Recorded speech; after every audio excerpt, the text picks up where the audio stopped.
Welcome to Naren academy. ವಿದ್ಯಾರ್ಥಿಗಳೇ, ಬಹುದಿನಗಳ ನಿರೀಕ್ಷೆಯಲ್ಲಿದ್ದ ಒಂದು ಹುದ್ದೆ ವಿಲೇಜ್ ಅಡ್ಮಿನಿಸ್ಟ್ರೇಷನ್ ಆಫೀಸರ್ ಅಂತ ಹೇಳಿದ್ರೆ ಗ್ರಾಮ ಆಡಳಿತ ಅಧಿಕಾರಿ ಹುದ್ದೆಗೆ ಅರ್ಜಿ ಕರೆದಿದ್ದಾರೆ.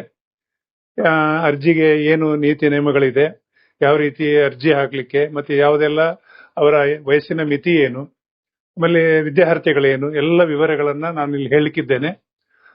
ಮತ್ತೆ ಇಲ್ಲಿ 505 ಪೋಸ್ಟ್ಗಳನ್ನ ಈಗಾಗಲೇ ಅದನ್ನ ಅನೌನ್ಸ್ ಮಾಡಿದ್ದಾರೆ. ನೀವು KEA ಅವರ ಒಂದು ವೆಬ್ಸೈಟ್ಗೆ ಹೋದ್ರೆ ಇದು ನಿಮಗೆ ಕಾಣಲಿಕ್ಕೆ ಸಿಗ್ತದೆ. ಸೊ ಡೀಟೇಲ್ಸ್ ನೋಡಿಬಿಡು ಒನ್ ಬೈ ಒನ್ ಯಾವ ರೀತಿ ಇದು ಮಾಡಿದ್ದಾರೆ ಅಂತೇಳಿ. ಯಾರು ಪರೀಕ್ಷೆ ಮಾಡ್ತಾ ಇದ್ದಾರೆ ವಿದ್ಯಾರ್ಥಿಗಳೇ? ನೀವು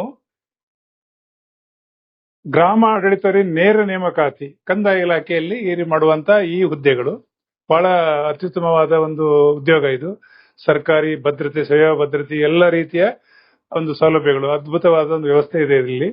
ಕಂದಾಯ ಇಲಾಖೆ ಅಂತ ಹೇಳಿದ್ರೆ ಎಲ್ಲರಿಗೂ ಬೇಕಾದಂತ ಒಂದು ಇಲಾಖೆ, ಮತ್ತು ಹುದ್ದೆ ಕೂಡ ಬಹಳ ಹೆಸರೇ ನಿಮಗೆ ಗೊತ್ತಾಗ್ತದೆ, ವಿಲೇಜ್ ಅಡ್ಮಿನಿಸ್ಟ್ರೇಷನ್ ಆಫೀಸರ್, ಗ್ರಾಮ ಆಡಳಿತ ಅಧಿಕಾರಿ. ಸೊ ಕಂದಾಯ ಇಲಾಖೆಯಲ್ಲಿ ಪರೀಕ್ಷೆ ಮಾಡುವಂತ ಸಂಸ್ಥೆ ಯಾವುದು ಅಂತೇಳಿ ನೋಡುವ. ನೇರ ನೇಮಕಾತಿ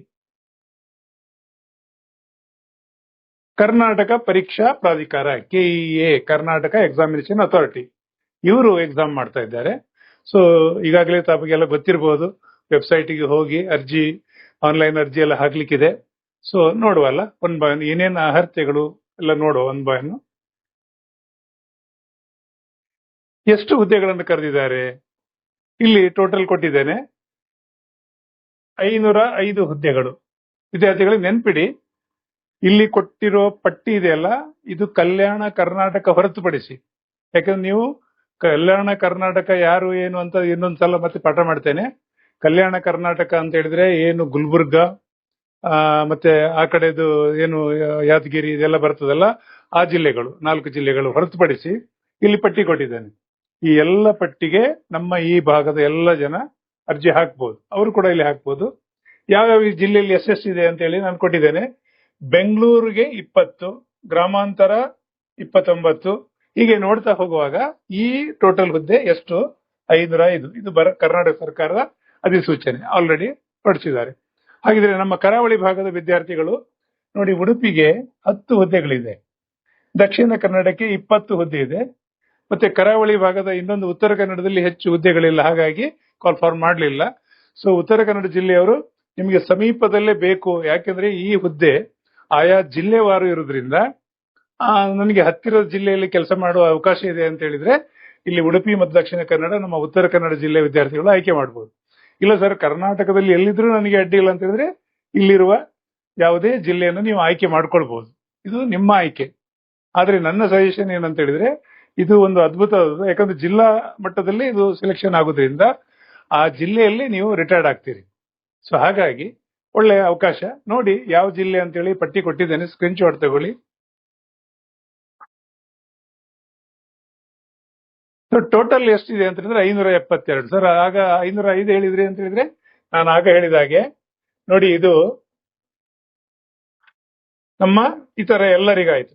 ಕಲ್ಯಾಣ ಕರ್ನಾಟಕದಲ್ಲಿ 67 ಹುದ್ದೆ ಇದೆ. ಇದು ಯಾರಿಗೆ? ಆ ಭಾಗದ ವಿದ್ಯಾರ್ಥಿಗಳಿಗೆ ಅನ್ವಯಿಸೋದು, ಅಲ್ಲಿಗೆ ಮಾತ್ರ ಅರ್ಜಿ ಹಾಕೋರು, ಅವ್ರು ಮಾತ್ರ. ಈ ಬೇರೆ ಕರ್ನಾಟಕ ಇತರೆ ಜಿಲ್ಲೆಯವರು ಅಲ್ಲಿ ಅರ್ಜಿ ಹಾಕ್ಲಿಕ್ಕಿಲ್ಲ. ನೀವು ಅಲ್ಲಿಯ ವಿದ್ಯಾರ್ಥಿಗೆ 2 ಅವಕಾಶ ಆಗ್ತದೆ, ಅಲ್ಲಿಯೂ ಹಾಕ್ಬೋದು ಅಥವಾ ಬೇಕಾದ್ರೆ ಇಲ್ಲಿಯೂ ಹಾಕ್ಬೋದು. ಇದು ಕಾಂಟ್ರವರ್ಸಿ ವಿಷಯ ಅಲ್ಲ, ಅದು ಕಲ್ಯಾಣ ಕರ್ನಾಟಕ ಯಾಕೆ ಏನು, ಅದು ಬಹಳ ದೊಡ್ಡ ವಿಷಯ ಇದೆ, ತಿಳ್ಕೊಳ್ಳಿ. ಅದನ್ನು ಹೊರತುಪಡಿಸಿ ನಿಮಗೆ 505 ಇದೆ, ಪಟ್ಟಿ ಕೂಡ ಈಗಾಗಲೇ ಕೊಟ್ಟಿದ್ದೇನೆ. ಆ ಪಟ್ಟಿ ಅನ್ವಯ ಜಿಲ್ಲೆಯನ್ನು ಆಯ್ಕೆ ಮಾಡ್ಕೊಳ್ಳಿ. ಓಕೆ ಓಕೆ, ಡೇಟ್ಗಳು ನೆನ್ಪಿಡಿ, ಬಹಳ ಇಂಪಾರ್ಟೆಂಟ್. ಆನ್ಲೈನ್ ಅರ್ಜಿ ಈಗಾಗಲೇ ಪ್ರಾರಂಭ ಆಗಿದೆ. ಸೊ ಈ ವಿಡಿಯೋಗಳನ್ನ ನಾನು ಮಾಡ್ತಾ ಇರೋ ಸಂದರ್ಭದಲ್ಲಿ, ಈ ವಿಡಿಯೋ ಆಗುವ ಸಂದರ್ಭದಲ್ಲಿ ಈಗಾಗಲೇ ಅರ್ಜಿ ಪ್ರಾರಂಭ ಆಗಿದೆ. 11/7/2026. ಯಾವಾಗ ಮುಕ್ತಾಯ ಆಗ್ತದೆ ಅಂತ ಹೇಳಿದ್ರೆ 30/7, ಅಂದ್ರೆ ಈ ತಿಂಗಳ ಕೊನೆಗೆ, ಹೆಚ್ಚು ದಿನಗಳಿಲ್ಲ. ಯಾವುದೇ ತಡ ಮಾಡದೆ ಎಲ್ಲ ದಾಖಲೆಗಳನ್ನು ಸಿದ್ಧಪಡಿಸಿಕೊಳ್ಳಿ, ಆದಷ್ಟು ಬೇಗ ಅರ್ಜಿ ಸಲ್ಲಿಸಿ. ನಾವು ತರಬೇತಿ ಕೂಡ ಕೊಡ್ಲಿಕ್ಕಿದೆ, ತರಬೇತಿ ಹೇಗೆ ಏನು ಅಂತ ನಾನು ಹೇಳಲಿಕ್ಕೆ ಬಯಸ್ತೇನೆ. ಮತ್ತೆ ಖಾಲಿ ಮಾಹಿತಿ ಮಾತ್ರ ಅಲ್ಲ, ತರಬೇತಿ ಕೂಡ ಇದೆ ನಮ್ಮಲ್ಲಿ. ಇನ್ನು ಮೂಲಭೂತ ಶೈಕ್ಷಣಿಕ ಅರ್ಹತೆ ಏನು, ಎಜುಕೇಶನ್ ಏನಿರಬೇಕು ಅಂತ. 10ನೇ ತರಗತಿ ಅಂತ ಹೇಳಿದ್ರೆ 10+2 ಅದು ಆಕ್ಚುಲಿ. ನೋಡಿ ಇಲ್ಲಿ 10ನೇ ತರಗತಿ ಅಂದ್ರೆ 10+2, PUC ಆದವರು ಈ ಅರ್ಜಿಯನ್ನು ಸಲ್ಲಿಸಬಹುದು. ಓಕೆ, 2 ವರ್ಷದ PUC ಅರ್ಹತೆ. ಓಕೆ, 10+2 ಅಂತ ಹೇಳಿದ್ರೆ ಯಾವ್ದೆಲ್ಲ ಇದೆ? ಉದಾಹರಣೆಗೆ 2 ವರ್ಷದ ITI ಇರ್ಬೋದು, ಬಟ್ ಅಲ್ಲಿ ಭಾಷಾ ಜ್ಞಾನದ ಇರಬೇಕು. ಹಾಗೆ ಬೇರೆ ಬೇರೆ ಇದೆ. ಆಮೇಲೆ 3 ವರ್ಷದ ಡಿಪ್ಲೊಮಾ ಇದೆ, ಅದು ನೆಕ್ಸ್ಟ್ ಕೊಡ್ಲಿಕ್ಕಿದ್ದೇನೆ. ಅದಕ್ಕೆ ತತ್ಸಮಾನ ಯಾವ್ದೆಲ್ಲ ಇದೆ ಕೊಟ್ಟಿದ್ದೇನೆ ಇಲ್ಲಿ. 12ನೇ ತರಗತಿ PUC, PSE, ICSE ಈ ಮಂಡಳಿಯಿಂದ 12ನೇ ತರಗತಿ ಮಾಡಿದವರು ಹಾಕ್ಬಹುದು. 2 ವರ್ಷಗಳ ITI ಭಾಷಾ ಮತ್ತು ಸಾಮಾನ್ಯ ಜ್ಞಾನ ಅವರು ಪಡೆದಿರ್ಬೇಕು, ಅವರಿಗೆ ಮಾತ್ರ ಇದು ಸಾಧ್ಯತೆ ಇದೆ. ಆಮೇಲೆ 3 ವರ್ಷಗಳ ಡಿಪ್ಲೊಮಾ ಮಾಡಿದವರು ಕೂಡ ಈ ಅರ್ಜಿಗೆ ಹಾಕ್ಬಹುದು. ಸರ್, ಡಿಗ್ರಿ ಅವರು ಹಾಕ್ಬಹುದು ಅಂದ್ರೆ ಖಂಡಿತ ಇದು ಮಿನಿಮಮ್ ಕ್ವಾಲಿಫಿಕೇಶನ್ ಆಯ್ತು. ಈಗ ನನ್ನ ಡಿಗ್ರಿ ಆಗಿದೆ, ಮಾಸ್ಟರ್ ಡಿಗ್ರಿ ಆಗಿದೆ, ನಾವೆಲ್ಲ ಅರ್ಜಿ ಹಾಕ್ಬೋದಾ ಅಂತ ನಿಮ್ಮಲ್ಲಿ ಪ್ರಶ್ನೆ ಇರ್ಬೋದು ಕೆಲವರಿಗೆ. ಖಂಡಿತ ಹಾಕ್ಬೋದು.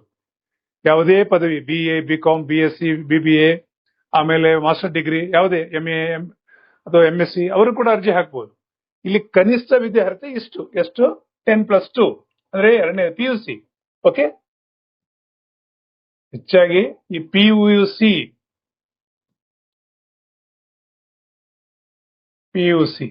ಓಕೆ. ಸೊ 10+2 ಇದು ಹಾಕ್ಬಹುದು ಅರ್ಜಿ. Okay, clear. ನೆಕ್ಸ್ಟ್ ನೋಡುವಲ್ಲ. ಸೊ ಈಗ ಇದಾಯ್ತು, ವಿದ್ಯಾರ್ಥಿ ಎಷ್ಟು ಏನು ಅಂತ ಆಯ್ತು. ವಯಸ್ಸಿನ ಮಿತಿ ಸಾಮಾನ್ಯ ವರ್ಗದ ಅಭ್ಯರ್ಥಿಗಳಿಗೆ 40 ವರ್ಷ. ಪ್ರವರ್ಗ 2A, B ಇವರೆಲ್ಲ ಅಂದ್ರೆ OBC ಅಂತ ನಾವೇನು ಹೇಳ್ತೇವೆ, ಈ ವರ್ಗದವರಿಗೆ 43. ಪರಿಶಿಷ್ಟ ಜಾತಿ ಪರಿಶಿಷ್ಟ ಪಂಗಡಕ್ಕೆ 45 ವರ್ಷ. ಆದ್ರೆ ಕನಿಷ್ಠ ಎಷ್ಟಾಗಿರ್ಬೇಕಂದ್ರೆ 18 ವರ್ಷ. ಯಾಕಂದ್ರೆ ಕೆಲವರು PUC ಆಗಿರ್ತದೆ, 18 ವರ್ಷ ಪೂರ್ಣಗೊಂಡಿರೋದಿಲ್ಲ.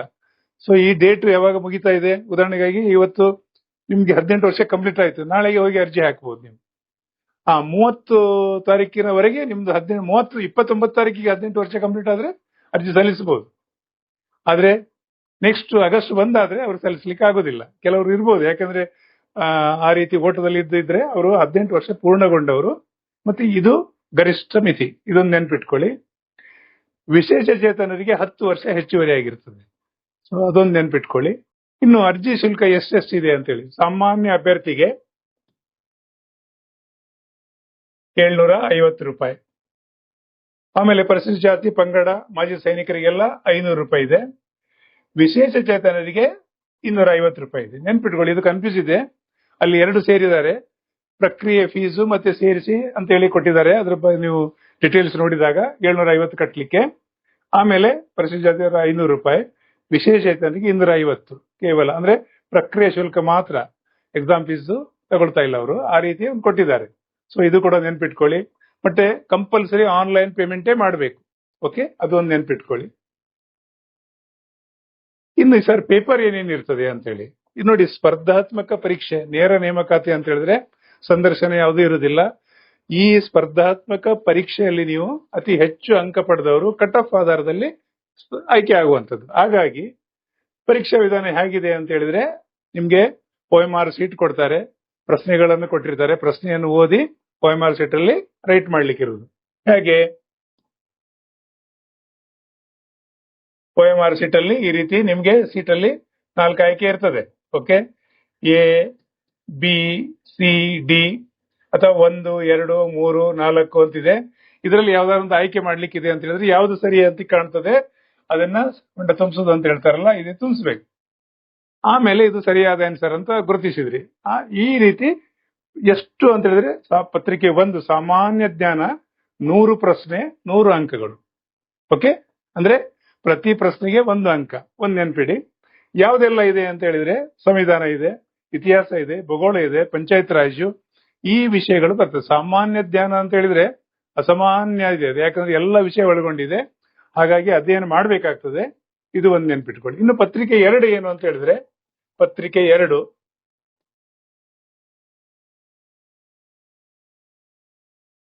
ಇದು ಕೂಡ ಹಾಗೆ. ಪತ್ರಿಕೆ 2 ಪ್ರಶ್ನೆಗಳು 100, ಅಂಕಗಳು 100, 2 ಗಂಟೆ ಅವಧಿ.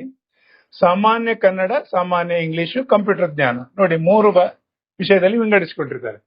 ಕಂಪ್ಯೂಟರ್ GK ಈಗಾಗಲೇ ನಾನು ಪೊಲೀಸ್ ಕಾನ್ಸ್ಟೇಬಲ್ ನಾನು ಇದು ಮಾಡಿದ್ದೇನೆ, ಯೂಟ್ಯೂಬ್ ಚಾನಲ್ ಮುಖಾಂತರ ಹಾಕಿದ್ದೇನೆ ಹಿಂದಿನ ಪ್ರಶ್ನೆ ಪತ್ರಿಕೆ ಆಧಾರದಲ್ಲಿ. ಆ ರೀತಿ ಇದನ್ನು ಮುಂದೆ ಕೂಡ ಮಾಡ್ಲಿಕ್ಕಿದ್ದೇನೆ. ಸೊ ಸಾಮಾನ್ಯ ಕನ್ನಡ, ಸಾಮಾನ್ಯ ಇಂಗ್ಲಿಷು, ಆಮೇಲೆ ಕಂಪ್ಯೂಟರ್ ಭಾಷಾ ಜ್ಞಾನ, ಇದು ನಿಮ್ಗೆ ಬೇಕು. ಅಂದ್ರೆ ಕಂಪ್ಯೂಟರ್ದು ಸಾಮಾನ್ಯ ಜ್ಞಾನ GK ಅಂತ ಏನ್ ಹೇಳ್ತೇವೆ ಅದು ಇರ್ಬೇಕು. ಇದು 100 ಪ್ರಶ್ನೆ 100 ಅಂಕ. ಪತ್ರಿಕೆ 2 ಈ ಎರಡೂ ಪೇಪರ್ಗಳನ್ನ ಯಾರು ಅತಿ ಹೆಚ್ಚು ಅಂಕ ತಗೊಂಡಿದ್ದಾರೆ ಕಟ್ ಆಫ್ ಮಾಡ್ತಾರೆ. ಕಟ್ ಆಫ್ ಅಂದ್ರೆ ಹೇಗೆ, ಈಗ ನಿಮಗೆಲ್ಲ ಗೊತ್ತಿದೆ 100ಕ್ಕೆ 35 ತಗೊಂಡ್ರೆ ಪಾಸ್.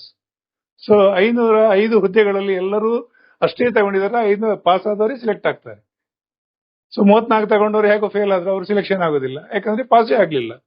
ಬಟ್ ಆ ಸಲ ಎಲ್ಲರೂ ಕೂಡ ಬಹಳ ಟಫ್ ಇದೆ. 505 ಜನ 35 ಅಂಕಗಳು ತಗೊಂಡಿದ್ದಾರೆ, ಮತ್ತೆ 36 ಯಾರು ತಗೊಂಡಿಲ್ಲ ಅಂದ್ರೆ ಅವರೇ ಸಿಲೆಕ್ಟ್ ಆಗ್ತಾರೆ. ಕಟ್ ಆಫ್ ಹೇಗೆ ಅಂದ್ರೆ, ಸೊ ತುಂಬಾ ಕಾಂಪಿಟೇಷನ್ ಆಯ್ತು, 80% ಬಂದಿದ್ದಾರೆ, 100ಕ್ಕೆ 80% ತಗೊಂಡಿದ್ದಾರೆ, ಅದೇ ಕಟ್ ಆಫ್. ಸೊ ಈ ಕಟ್ ಆಫ್ ಅನ್ನೋದು ಹಾಗೆ ಸ್ಪರ್ಧೆ ಇದ್ದಾಗೆ, ಯಾರು ಹೈಯೆಸ್ಟ್ ತಗೊಂಡಿದ್ದೀರಿ ಅವರು ಆಯ್ಕೆ ಆಗ್ತಾರೆ. ವರ್ಗವಾರು ಇದೆ, ನೆನ್ಪಿಟ್ಕೊಳ್ಳಿ. ಓಕೆ, ಪತ್ರಿಕೆ 1, 2 ಇದನ್ನ ನಿಮ್ಮನ್ನ ಹುದ್ದೆ ಕೊಡು. ನೀವು ಯಾವ ಹುದ್ದೆಗೆ ಅರ್ಜಿ ಸಲ್ಲಿಸಿದ್ರೆ ಆ ಹುದ್ದೆ ನಿಮಗೆ ಕೊಡ್ತದೆ. ಒಂದು ಬಹಳ ಇಂಪಾರ್ಟೆಂಟ್ ಅಂದ್ರೆ, ಈಗ ನೀವು ನಿಮ್ಗೆ ಪ್ರಶ್ನೆಯನ್ನ ಓದ್ತಾ ಹೋದ್ರಿ, 100 ಪ್ರಶ್ನೆಗಳು. ಇಲ್ಲಿ ನೀವು ಒಂದು ಏನು ತಪ್ಪು ಮಾಡಬಾರ್ದು, ಏನು ಸರಿ ಮಾಡಬೇಕು ಅನ್ನೋದು ಒಂದು ಸ್ಪಷ್ಟತೆ ಬಿಡ್ತೇನೆ. ನೋಡಿ ವಿದ್ಯಾರ್ಥಿಗಳೇ, 100 ಪ್ರಶ್ನೆ ಇದೆ, ಓದ್ತಾ ಹೋಗಿ. ಫಸ್ಟಿಗೆ 50 ನೀವು ನೋಡಿದಾಗ ಬಹಳ ಈಸಿ ಇದೆ ನನಗೆ ಅಂತ ಅನಿಸಿದೆ, ಪರ್ಫೆಕ್ಟ್ ಗೊತ್ತಿದೆ, ರೈಟ್ ಮಾಡ್ತಾ ಹೋಗಿ 50ಕ್ಕೆ. ಓಕೆ, ಯಾಕೆ ಹೇಳ್ತಾ ಅಂದ್ರೆ ಇಲ್ಲಿ ತಪ್ಪು ಆನ್ಸರ್ಗೆ 0.25 ಮೈನಸ್ ಮಾಡ್ತಾರೆ. ಉದಾಹರಣೆಗಾಗಿ ನಿಮ್ಗೆ ಒಂದು ಪ್ರಶ್ನೆಗೆ ಉತ್ತರ ಕೊಟ್ರಿ, ಎಷ್ಟು ಅಂಕ ಸಿಕ್ತು? 1. ಸೊ 1 ಅಂಕ ಸಿಕ್ತು ನಿಮ್ಗೆ. ಈಗ ನೆಕ್ಸ್ಟ್ ಒಂದು ರಾಂಗ್ ಮಾಡಿದ್ರಿ, ಎಷ್ಟು ಕಟ್ ಆಯ್ತು ಇದರಲ್ಲಿ? 0.25. ಎಷ್ಟು ಉಳಿತು ನಿಮ್ಮ ಅಕೌಂಟ್ ಅಲ್ಲಿ? 0.75. ಇಷ್ಟು ಅಕೌಂಟ್ ಅಲ್ಲಿ ಉಳಿತು. ಇದೇ ರೀತಿ ಓಟ ಆಗ್ತಾ ಇರೋದ್ರಿಂದ ಇಲ್ಲಿ ನೀವು ಏನ್ ಮಾಡ್ಬೇಕು, ಜಾಗ್ರತೆ ಮಾಡ್ಬೇಕು. ಅದಕ್ಕೆ ನಾನು ಹೇಳುದು, ಈಗ ಸರಿಯಾದ ಇದ್ದಿದ್ದು 50 ನೀವು ಆನ್ಸರ್ ಮಾಡಿದ್ರಿ. ನೆಕ್ಸ್ಟ್ 25ಗಳನ್ನು ಓದಿದಾಗ ನಿಮ್ಗೆ ಏನ್ ಅನಿಸ್ತದೆ ಅಂದ್ರೆ, ಈ 25 ಪ್ರಶ್ನೆಗಳಲ್ಲಿ 2 ಅಂತೂ ಅಲ್ಲ, 4 ಆಯ್ಕೆ ಕೊಟ್ಟಿದ್ದಾರೆ, 2 ಅಂತೂ ಅಲ್ವೇ ಅಲ್ಲ ಅಂತ ಗೊತ್ತಿದೆ, 2ರಲ್ಲಿ ಯಾವುದೋ ಸ್ವಲ್ಪ ಕನ್ಫ್ಯೂಸ್ ಇದೆ ಅಂತ ಹೇಳಿದಾಗ ಇದರಲ್ಲಿ ನೀವು 15 ಸರಿ ಆಯ್ತು, 10 ರಾಂಗ್ ಆಯ್ತು ಅಂತ ಇಟ್ಕೊಳ್ಳುವ. ಸೊ 15 ಸರಿ ಆದ್ರೆ 15 ಮಾರ್ಕ್ಸ್ ಬಂತು. ಆಮೇಲೆ 10 ಮೈನಸ್ ರಾಂಗ್ ಆಯ್ತು ಅಂತ ಇಟ್ಕೊಳ್ಳುವ ನಿಮ್ಮ ಆಯ್ಕೆಯಲ್ಲಿ. ಆಗೇನಾಯ್ತು, ಮೈನಸ್ ಎಷ್ಟಾಗ್ತದೆ? ಸೊ ಎಷ್ಟಾಗ್ತದೆ? ಸೊ 1ಕ್ಕೆ 25 ಅಂತ ಹೇಳಿದ್ರೆ 10ಕ್ಕೆ 2.5 ಆಗ್ತದೆ, 2.5. ರೈಟ್. ಸೊ ಇಷ್ಟು ಇದರಲ್ಲಿ ಮೈನಸ್ ಆದ್ರೆ 12.5 ನಿಮ್ಮ ಅಕೌಂಟ್ ಅಲ್ಲಿ ಉಳಿತು. ಆ ಮೊದಲಿನ 50 ಇದು 12.5 ಆದ್ರೆ ನೀವು ಲಾಭದಲ್ಲಿ ಇದ್ರಿ. ಸೊ ಎಷ್ಟು? 62.5. ಹೌದಾ? ಸೊ ಇದು ಯಾವಾಗ್ಲೂ. ಇನ್ನು 25 ಏನ್ ಮಾಡ್ಬೋದು, ಮತ್ತೆ ಅದೇ ರೀತಿ ಇನ್ನೊಂದು ಸ್ವಲ್ಪ ತರ್ಕ ಮಾಡಿ. ಯಾಕಂದ್ರೆ ಸಮಯವನ್ನು ಹೇಗೆ ಉಪಯೋಗಿಸಿಕೊಳ್ಬೇಕು ಅಂತ ಹೇಳ್ತಾ ಇದ್ದೇನೆ. ಗಡಿಬಿಡಿ ಮಾಡ್ಲಿಕ್ಕಿಲ್ಲ, ಸಮಾಧಾನದಲ್ಲಿ ಓದಿ. ಯಾಕೆಂದ್ರೆ ಒಂದು ಪ್ರಶ್ನೆಗೆ 1 ನಿಮಿಷ ಅಂತ ಹೇಳಿದ್ರು ಕೂಡ 100 ಪ್ರಶ್ನೆಗೆ 100 ನಿಮಿಷ ಆಯ್ತು. ಅಷ್ಟು ಅಗತ್ಯ ಇರುವುದಿಲ್ಲ. ನಿಮ್ಗೆ ಗೊತ್ತಿದ್ರೆ ರಪ 50 ನಿಮಿಷ 50 ಪ್ರಶ್ನೆ ಗೊತ್ತಿದೆ, ಬೇಗ ಬೇಗ ಆಗಿ ಹೋಗ್ತದೆ, ಸಮಯ ಇಳಿತದೆ. ಓದಿ, ಆಮೇಲೆ ತರ್ಕ ಮಾಡಿ, ಮತ್ತೆ ಆನ್ಸರ್ ಮಾಡಿ. ಇಲ್ಲ ಸರ್ ನಾನು ದೇವರ ಮೇಲೆ ಭಾರ ಹಾಕಿ ಎಲ್ಲದಕ್ಕೂ ಮಾಡ್ತೇನೆ ಅಂತ ಹೇಳಿದ್ರೆ ಮಾಡಿ. ಅದು ಇನ್ನೊಂದು ತರ್ಕ ಮಾಡ್ಬೇಕು. ಯಾವಾಗ್ಲೂ ಒಂದು ವೈಜ್ಞಾನಿಕವಾಗಿ ಚಿಂತನೆ ಮಾಡಿ ಆನ್ಸರ್ ಮಾಡಿದ್ರೆ ಒಳ್ಳೇದು. ನಿಮ್ಗೆ ಈಗ 90 ಗೊತ್ತಿದೆ, ಪರ್ಫೆಕ್ಟ್. ಏನೋ ಒಂದು ತರ್ಕ ಮಾಡಿದ್ರೆ 10 ಪ್ರಶ್ನೆಗಳಿಗೆ ಒಂದು ಚೂರು ಐಡಿಯಾ ಇಲ್ಲ, ಬಿಟ್ಟು ಬಿಡಿ. ಆಗೇನಾಗ್ತದೆ, ನೀವು ಲಾಭದಲ್ಲಿ ಇರ್ತೀರಿ. ಇದು ಒಂದು ನನ್ನ ಸಲಹೆ. ಸೊ ಮೈನಸ್ ಬಗ್ಗೆ ಎಚ್ಚರಿಕೆ ಇರಲಿ. ಇದು ಒಂದಾಯ್ತು. ನೆಕ್ಸ್ಟ್ ನೋಡುವಲ್ಲ, ಕಟ್ ಆಫ್. ಅದೇ ಕಟ್ ಆಫ್ ಹೇಗೆ? ವರ್ಗವಾರು ಅಂತ ಹೇಳಿದೆ. ಓಕೆ, ವರ್ಗವಾರು ಅಂತ ಹೇಳಿದ್ರೆ ಪ್ರತಿ ವರ್ಗವಾರದಲ್ಲಿ, ಸೊ ಈಗ ಉದಾಹರಣೆಗಾಗಿ ಈಗ ಜನರಲ್ GM ಅಂತ ಇಟ್ಕೊಳ್ಳುವ. ಜನರಲ್ ಮೆರಿಟ್ ನಲ್ಲಿ ವಿದ್ಯಾರ್ಥಿ ಒಬ್ಬ ಎಷ್ಟು ಬೇಕಾಗಿದೆ? 505ರಲ್ಲಿ 250 ಹುದ್ದೆಗಳು ಬೇಕಾಗಿದೆ ಅಂತ ಇಟ್ಕೊಳ್ಳುವ. ಜನರಲ್ಗೆ ಅತಿ ಹೈಯೆಸ್ಟ್ ಎಷ್ಟು ತಗೊಂಡಿದ್ದಾರೆ? 100ರಲ್ಲಿ 80 ತಗೊಂಡಿದ್ದಾರೆ ಅಂತ ಇಟ್ಕೊಳ್ಳುವ. 250 ಜನ 80% ಅವ್ರು ಸಿಕ್ಕರೆ ಅವರೇ ಫೈನಲ್ ಆಗ್ತಾರೆ. 79 ಇದ್ದವರು ಅವ್ರಿಗೆ ಆಯ್ಕೆ ಆಗುದಿಲ್ಲ, ನೆನ್ಪಿಟ್ಕೊಳ್ಳಿ. 250 ಜನ ಸಿಕ್ಕಿರ ಅಲ್ಲಿಗೆ. ಸೊ 80% ತಗೊಂಡಿದ್ದಾರೆ ಇವರು ಸಿಲೆಕ್ಟ್ ಆಯ್ತು. ಜನರಲ್ ಅಲ್ಲಿ 79 ತಗೊಂಡಿದ್ದಾನೆ, ಅವನಿಗೆ ಆಯ್ಕೆ ಆಗುದಿಲ್ಲ, ಯಾಕಂದ್ರೆ ಆಲ್ರೆಡಿ ಅವರಿಗೆ ಸಿಕ್ಕಿಬಿಟ್ಟಿದ್ದಾರೆ 1 ಪಾಯಿಂಟ್. ಇಲ್ಲಿ ಏನಾಗ್ತದೆ, ಯಾವಾಗಲೂ ಕನ್ಫ್ಯೂಸ್. ಈಗ OBC ವಿದ್ಯಾರ್ಥಿಗಳು, ಉದಾಹರಣೆಗಾಗಿ OBC ಅಲ್ಲಿ ಕಾಂಪಿಟೇಷನ್ ಮಾಡಿದ್ರೆ ನಿಮ್ಮ ಕಟ್ ಆಫ್ ಎಷ್ಟಿದೆ? 75 ಅಂತ ಇಟ್ಕೊಳ್ಳುವ. ಈ 75% ತಗೊಂಡವರು ಎಷ್ಟು ಜನ ಬೇಕಾಗಿದೆ? ಅವರು ಸಿಲೆಕ್ಟ್ ಆದ್ರೆ ಆಮೇಲೆ ಎಷ್ಟು ಪರ್ಸೆಂಟೇಜ್ ಇರ್ಬೋದು ಇವ್ರದ್ದು? 75% ಇದೆ ಇವ್ರದ್ದು ಅಂತ ಇಟ್ಕೊಳ್ಳುವ. ಅವರೇ ಸಿಲೆಕ್ಟ್ ಆಗ್ತಾರೆ. ಎಷ್ಟು ಬೇಕಾಗಿದೆ? ಇದರ 120 ಹುದ್ದೆ ಅಂತ ಇಟ್ಕೊಳ್ಳುವ. ಸೊ ಆ 75 ತಗೊಂಡವರು 120 ಜನ ಬರ್ತಾರೆ. ಇಲ್ಲಿ ಏನಾಗ್ತದೆ, 79 ತಗೊಂಡವನಿಗೆ ಸೊ ನನಗೆ ಮಾರಿ 79 ಬಂದಿದೆ, ಆಯ್ಕೆ ಆಗ್ಲಿಲ್ಲ, ಇದು OBCಯಲ್ಲಿ ಒಬ್ಬ 75 ತಗೊಂಡವನು ಸೆಲೆಕ್ಟ್ ಆಗಿದೆ ಅಂತ ಕನ್ಫ್ಯೂಸ್ ಆಗ್ತದೆ. ಯಾಕೆ ಅಂದ್ರೆ ಈ ವ್ಯಕ್ತಿ ಜನರಲ್ ಅಲ್ಲಿ ಇರೋದ್ರಿಂದ ಇಲ್ಲಿಗೆ 80 ತಗೊಂಡ್ರು ಸೆಲೆಕ್ಟ್ ಆಗಿಬಿಟ್ಟಿದ್ದಾರೆ ಆಲ್ರೆಡಿ, ಮತ್ತೆ ಅಗತ್ಯ ಇಲ್ಲ ಅವರಿಗೆ, 79 ಆಗ್ಲಿಲ್ಲ. ಬಟ್ ಈ ವರ್ಗದಲ್ಲಿ 75 ಹೈಯೆಸ್ಟ್ ಇದೆ. ಸೊ ಹಾಗಾಗಿ ಆ ವರ್ಗದಲ್ಲಿ ಇದ್ದಾರೆ. ಅಂದ್ರೆ ಸಿಂಪಲ್ ಆಗಿ ಹೇಳೋದಾದ್ರೆ 100 ಕೆಜಿ ಕುಸ್ತಿ ಪೈಲ್ವಾನಿಗೆ 100 ಕೆಜಿ ಕುಸ್ತಿ ಪೈಲ್ವಾನಿಗೆ ಸ್ಪರ್ಧೆ ಮಾಡಿದ ಹಾಗೆ. ಇದು ಜನರಲ್ OBC ಎಲ್ಲ ಯಾಕೆ ಅಂದ್ರೆ ನಮ್ಮ ಸಾಮಾಜಿಕ ನ್ಯಾಯದಲ್ಲಿ ಮಾಡಿದ್ದಾರೆ, ಅದು ತಿಳ್ಕೊಳ್ಬೇಕು. ಈಗ ಇಲ್ಲಿರುವಂತ ಜನರಲ್ ವ್ಯಕ್ತಿಗೆ ನಂದು 79 ಮಾರ್ಕ್ಸ್ ಬಂದಿತ್ತು ಮಾರ್ರೆ, ಇಲ್ಲಿ ನೋಡಿ ಇವನಿಗೆ 75 ಸಿಕ್ಕಿದೆ, ನನಗೆ ಸಿಕ್ಕಿಲ್ಲ ಅಂತ ವ್ಯಥೆ ಪಡ್ತಾರೆ. ಬಟ್ ಏನ್ ಮಾಡ್ಲಿಕ್ಕಿಲ್ಲ, ಸಾಮಾಜಿಕ ನ್ಯಾಯ ಅಂತ ಒಂದಿದೆ, ಆ ಪ್ರಕ್ರಿಯೆಯಲ್ಲಿ ಸರ್ಕಾರ ಬಹಳ ಚೆನ್ನಾಗಿ ಮಾಡಿದೆ. ಇದನ್ನ ಅರ್ಥೈಸ್ಕೊಳ್ಬೇಕು. ಸೊ ಇದನ್ನ ನೋಡ್ತಾ ಕಟ್ ಆಫ್ ಹೀಗೆ ಇರ್ತದೆ. ಇದು 70 80 ನಾನು ಜಸ್ಟ್ ನಿಮಗೆ ಉದಾಹರಣೆ ಕೊಟ್ಟಿದ್ದು. ಆ ವರ್ಷದಲ್ಲಿ ಪ್ರಥಮದಲ್ಲಿ ಹೇಳಿದ ಹಾಗೆ ಎಲ್ಲರೂ 35 ತಗೊಂಡಿದ್ರು, 505 ಜನ 35 ಸೆಲೆಕ್ಟ್ ಆಗ್ತಾರೆ. 34 ತಗೊಂಡ್ರು ಯಾರು ಇಲ್ಲ, ಅವರು ಫೇಲ್ ಆಗ್ತಾರೆ. ಸೊ ಎಲ್ಲರೂ 35 ತಗೊಂಡಿದ್ದಾರೆ, 505 ಜನ ಅಂತ ಹೇಳಿದ್ರೆ ಅವರೇ ಸೆಲೆಕ್ಷನ್. ಕಟ್ ಆಫ್ ಅಂದ್ರೆ ಹಾಗೆ ಆ ಸ್ಪರ್ಧೆಯಲ್ಲಿ ಅತಿ ಹೆಚ್ಚು ಅಂಕ ಪಡೆದವರು ಆಯ್ಕೆ ಆಗಿದೆ. ಇದು ಯಾವಾಗ್ಲೂ ನೆನ್ಪಿಟ್ಕೊಳ್ಳಿ, ಇದು ಎಲ್ಲಾ ಸ್ಪರ್ಧಾತ್ಮಕ ಪರೀಕ್ಷೆ ಹೀಗೆ ಇರೋದು. ಸೊ ನೆನ್ಪಿಟ್ಕೊಳ್ಳಿ. ಸೊ ಎಲ್ಲ SC ST ಎಲ್ಲ ಹಾಗೆ. SC ST ಇನ್ನೂ ಕಡಿಮೆ ತಗೊಂಡಿದ್ದಾರೆ, ಸರ್ ಅವ್ರಿಗೆ ಸಿಕ್ಕಿದೆ ನನಗೆ ಸಿಕ್ಕಿಲ್ಲ ಅನ್ನೋದು ಪ್ರಶ್ನೆ ಬರ್ತದೆ ಅಲ್ಲಿ. ಇದು ನೆನ್ಪಿಟ್ಕೊಳ್ಬೇಕು. ಸಾಮಾಜಿಕ ನ್ಯಾಯ. ಓಕೆ. ಇಲ್ಲಿ ನೋಡಿ, ತುಂಬಾ ಜನರಿಗೆ ಇದೊಂದು ಪೇಪರ್ ಬಗ್ಗೆ ಕನ್ನಡ ಕಡ್ಡಾಯ ಕನ್ನಡ ಯಾವಾಗ್ಲೂ ಇದೊಂದು ಪ್ರಶ್ನೆ ಬಂದೇ ಬರ್ತದೆ. ಯಾರು ಬರೆಯುವುದು, ಇದೇನ್ ಸರ್ 2 ಪೇಪರ್ ಅಲ್ಲಿ ಬರೆದಿದ್ದೇವೆ ಇದು ಅಂತ ಹೇಳಿದ್ರೆ, ನೆನ್ಪಿಟ್ಕೊಳ್ಳಿ ವಿದ್ಯಾರ್ಥಿಗಳೇ, ಯಾರು ಕನ್ನಡ ಮಾಧ್ಯಮದಲ್ಲಿ ಅಧ್ಯಯನ ಮಾಡಿದ್ರಿ ಅವರಿಗೆ ಅಗತ್ಯ ಇಲ್ಲ. ಇನ್ನು ಇಂಗ್ಲಿಷ್ ಮೀಡಿಯಂ ಓದಿದ್ದೇನೆ ಸರ್ ನಾನು, ಆದ್ರೆ ಅಲ್ಲಿ 2ನೇ ಭಾಷೆಯಾಗಿ ಕನ್ನಡ ತಗೊಂಡಿದ್ದೆ ಅಂದ್ರೆ ಅವ್ರಿಗೂ ಅಗತ್ಯ ಇಲ್ಲ. ಸರ್ ಇಂಗ್ಲಿಷ್ ತಗೊಂಡಿದ್ದೇನೆ, ಅದರೊಟ್ಟಿಗೆ ಹಿಂದಿ ತಗೊಂಡಿದ್ದೆ, 3ನೇ ಭಾಷೆಗೆ ಕನ್ನಡ ಅಧ್ಯಯನ ಮಾಡಿದ್ದೇನೆ, ಅವ್ರಿಗೂ ಅಗತ್ಯ ಇಲ್ಲ. ಮತ್ತೆ ಯಾರಿಗೆ? ಎಕ್ಸಾಂಪಲ್, ನಮ್ಮ ಪಕ್ಕದ ಬೆಳಗಾವಿ ಜಿಲ್ಲೆಯಲ್ಲಿ ಒಬ್ಬ ವಿದ್ಯಾರ್ಥಿ ಇದ್ದಾನೆ, ಇಂಗ್ಲಿಷ್ ಮೀಡಿಯಂಗೆ ಹೋಗಿದ್ದಾನೆ. ಪ್ರಥಮ ಭಾಷೆಯಾಗಿ ಅವನು ಏನ್ ಮಾಡಿದ್ದಾನೆ, ಮರಾಠಿ ತಗೊಂಡಿದ್ದಾನೆ. ಆಮೇಲೆ ಇನ್ನೊಂದು ಭಾಷೆಯಾಗಿ ಅವನು ಸಂಸ್ಕೃತ ತಗೊಂಡಿದ್ದಾನೆ ಅಂತ ಇಟ್ಕೊಳ್ಳುವ. ಆ ವ್ಯಕ್ತಿ ಕರ್ನಾಟಕದಲ್ಲಿ ಅರ್ಜಿ ಹಾಕಬೇಕಾದ್ರೆ ಈ ಕನ್ನಡ ಕಡ್ಡಾಯ ಪಾಸ್ ಆಗ್ಲೇಬೇಕು. ಪಾಸ್ ಆದ್ರೆ ಮಾತ್ರ ಅದು ಸರ್. ಇದರಲ್ಲಿ ಪಾಸ್ ಆಗ್ಲಿಲ್ಲ, ಅದ್ರಲ್ಲಿ ರ್ಯಾಂಕ್ ಬಂದಿದ್ದಾನೆ, ಸೆಲೆಕ್ಟ್ ಆಗುದಿಲ್ಲ ಆ ವ್ಯಕ್ತಿ, ನೆನ್ಪಿಟ್ಕೊಳ್ಳಿ.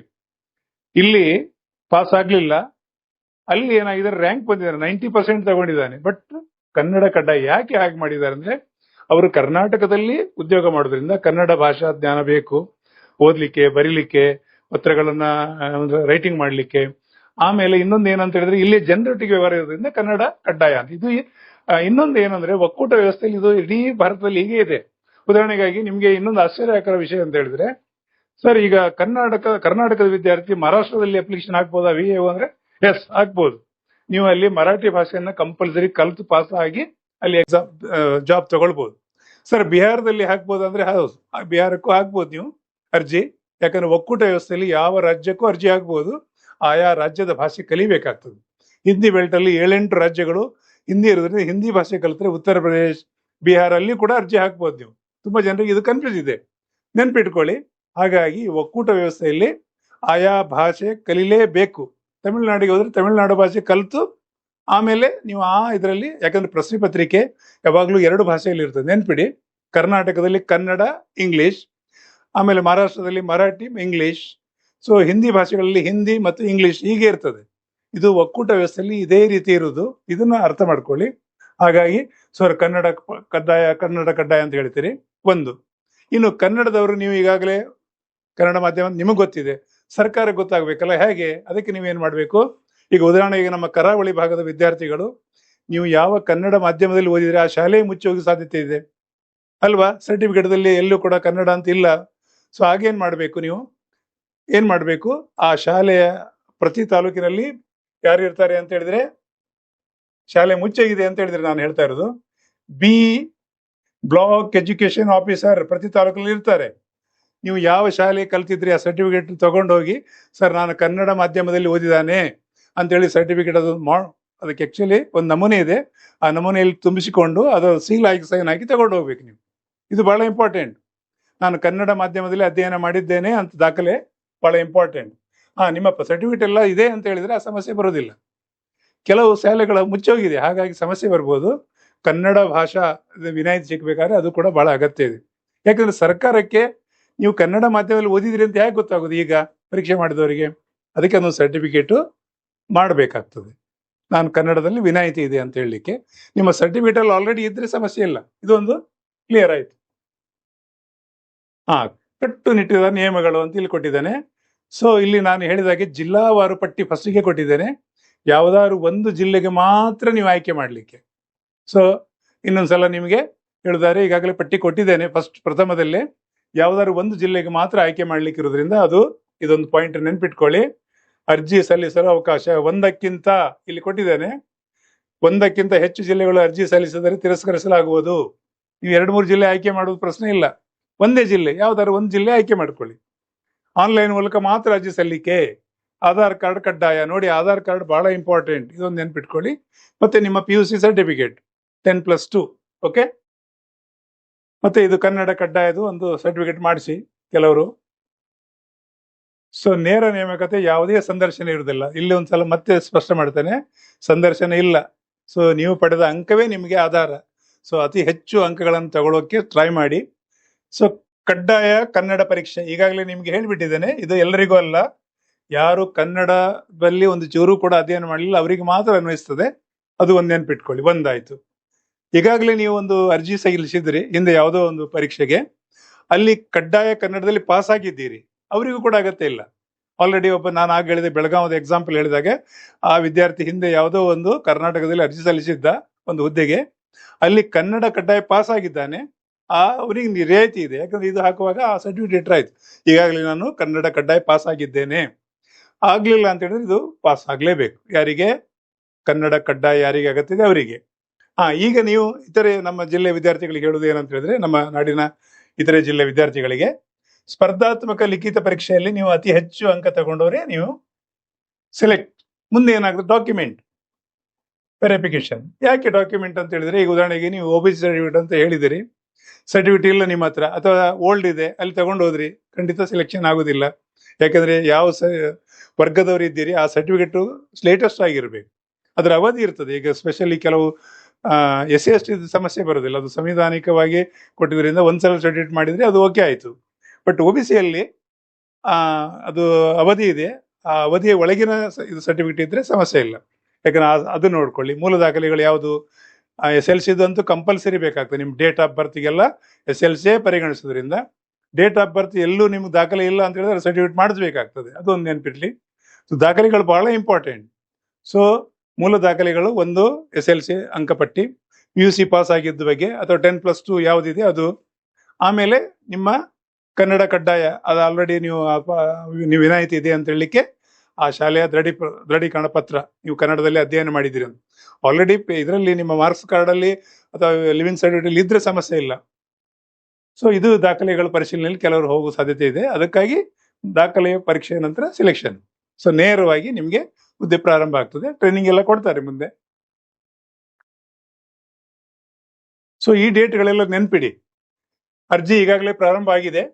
ಸೊ ತಮಗೆಲ್ಲ ಗೊತ್ತಿರೋ ಹಾಗೆ ಅರ್ಜಿ ಈಗಾಗಲೇ ಪ್ರಾರಂಭವಾಗಿದೆ.